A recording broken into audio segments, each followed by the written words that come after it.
आप सभी का बहुत बहुत स्वागत है इस वीडियो में। और आज हम सभी लोग पाचन तंत्र यानी डाइजेस्टिव सिस्टम के कंप्लीट क्वेश्चन को देखने वाले हैं सार संग्रह के अंतर्गत। राइट, तो आइए सबसे पहला क्वेश्चन को हम लेते हैं। ये सारे क्वेश्चन बहुत ही ज़्यादा इंपॉर्टेंट है आपके एग्जाम के पॉइंट ऑफ व्यू से, कई बार आपके एग्जाम में पूछे जाते हैं। सबसे पहला क्वेश्चन है कि लार किसके पाचन में सहायक होता है। तो लार जो होता है आपके स्टार्च के पाचन में सहायक होता है। राइट, लार जैसा कि आप सभी को पता है कि हमारे मुँह में निकलता है। आगे है वसा का पाचन करने वाला लाइपेज लाइपेज नामक एंजाइम किस अंग द्वारा स्रावित होता है।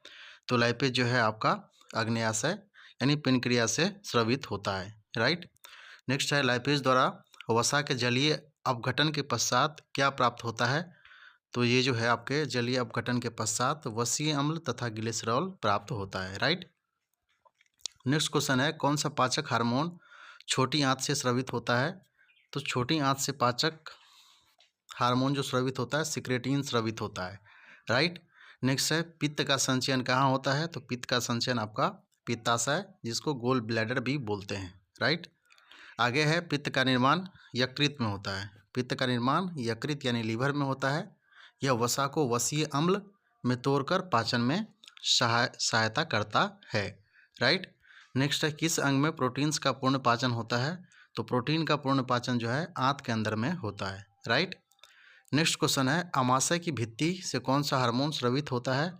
तो अमाशय की भित्ति से गैस्ट्रिन हार्मोन आपका स्रावित होता है। राइट, नेक्स्ट है लार का टाइलिन एंजाइम किस माध्यम में क्रियाशील होता है। तो लार का टाइलिन एंजाइम जो है आपका हल्के अम्लीय माध्यम में स्रावित होता है यानी एसिडिक होता है। राइट, आगे है अमाशय की दीवार का पेशीय संकुचन क्या कहलाता है। तो अमाशय का पेशीय दीवार का संकुचन जो है आपका क्रामाकुंचन कहलाता है। सारे क्वेश्चन इंपॉर्टेंट है, कई बार एग्जाम में पूछा जा चुका है, इसलिए आप इस सारे क्वेश्चन को बड़े ही ध्यान से देखिए, इसको आप ध्यान में रखिए। राइट, पाचन तंत्र के किस रस में कोलेस्ट्रॉल पाया जाता है। तो पाचन तंत्र के आपके पित्त में कोलेस्ट्रॉल पाया जाता है। राइट, नेक्स्ट है कार्बोहाइड्रेट किस रूप में शरीर में संग्रहित होता है। तो कार्बोहाइड्रेट जो है आपके बॉडी के अंदर ग्लाइकोजन के रूप में संग्रहित यानी जमा होता है। आगे है अमाशय में भोजन के जीवाणु को कौन नष्ट करता है। तो अमाशय में भोजन के जीवाणुओं को आपका HCl हाइड्रोक्लोरिक एसिड HCl इसको ख़त्म करता है। राइट, आगे है मानव शरीर के किस संरचना में क्रमिक रूप परिशेषिका पाई जाती है। तो ये आपका बड़ी आंत के अंदर पाया जाता है। कहाँ पे, ये आपका बड़ी आंत के अंदर में पाया जाता है। आगे है मानव शरीर का वह अंग जो ग्लाइकोजन के रूप में कार्बोहाइड्रेट का भंडारण करता है। तो ग्लाइकोजन के रूप में कार्बोहाइड्रेट का भंडारण यकृत यानी लीवर करता है।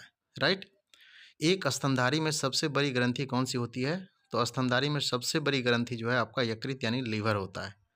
आगे है मानव शिशुओं में सर्वप्रथम मध्यवर्ती इंसाइजर यानी बीच वाला दांत जो है जिसको आप इंसाइजर के रूप में जानते हैं, वही एक शिशु में सबसे पहले जन्म लेता है। राइट, नेक्स्ट क्वेश्चन है अग्न्याशय मानव शरीर की दूसरी सबसे बड़ी ग्रंथि है, अग्न्याशय। राइट, आगे है पीलिया से कौन सा अंग प्रभावित होता है।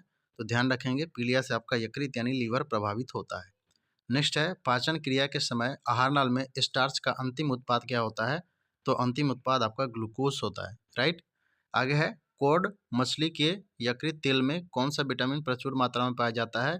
तो ये आपका विटामिन ए पाया जाता है प्रचुर मात्रा में। राइट, आगे है मम्स गलसुआ पैरामिक्सो वायरस द्वारा फैलाई जाने वाली बीमारी है जिसे पैरोटिड ग्रंथि जिसमें पैरोटिड ग्रंथि में सूजन जलन व दर्द होने लगता है। राइट,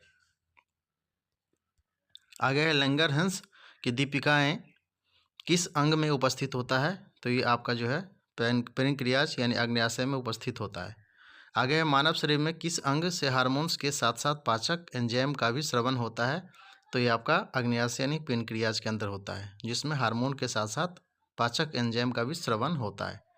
नेक्स्ट है जठर ग्रंथियाँ किस अंग में पाई जाती है। तो जठर ग्रंथियाँ अमाशय में पाई जाती है, यहाँ से जठर रस का स्रवण होता है। आगे है यकृत द्वारा किस प्रोटीन का संश्लेषण व संग्रहण किया जाता है। तो यकृत के द्वारा आपका फाइब्रोनोजन एवं प्रोथ्रोम्बिन का संश्लेषण व संग्रहण किया जाता है। नेक्स्ट है यकृत में उपस्थित कौन सा पदार्थ मानव शरीर में रक्त को जमने से रोकता है, तो ये आपका हिपेरिन है, जो कि रक्त को जमने से क्या करता है, रोकता है। नेक्स्ट है, लंबे समय तक उपवास रखने का सर्वाधिक प्रभाव शरीर के किस अंग पे पड़ता है? तो लंबे समय तक उपवास यानी फास्टिंग होने पे आपके ब्रिक यानी किडनी पे ज़्यादा इफेक्ट पड़ता है, राइट। आगे है, मानव शरीर में पाचन का अधिकांश भाग किस अंग में संपन्न होता है? तो अधिकांश भाग आपका छोटी आंत के अंदर संपन्न होता है। मानव शरीर में छोटी आंत होती है, तो ये छोटी आंत जो है आपके अवशोषण के लिए होती है, राइट। आगे है, मानव शिशु के जन्म लेने के 6 महीने पश्चात दांत निकलना प्रारंभ हो जाता है। 6 महीने के पश्चात दांत निकलना प्रारंभ हो जाता है। आगे है, किस अंग के द्वारा रक्त से यूरिया पृथक किया जाता है? तो रक्त से यूरिया आपका ब्रिक यानी किडनी के द्वारा किया जाता है। आगे, इंसुलिन में कौन सी धातु उपस्थित होती है? तो इंसुलिन में जस्ता उपस्थित होता है। तो आज हम सभी लोग एक बहुत ही बेहतरीन टॉपिक को कवर किए।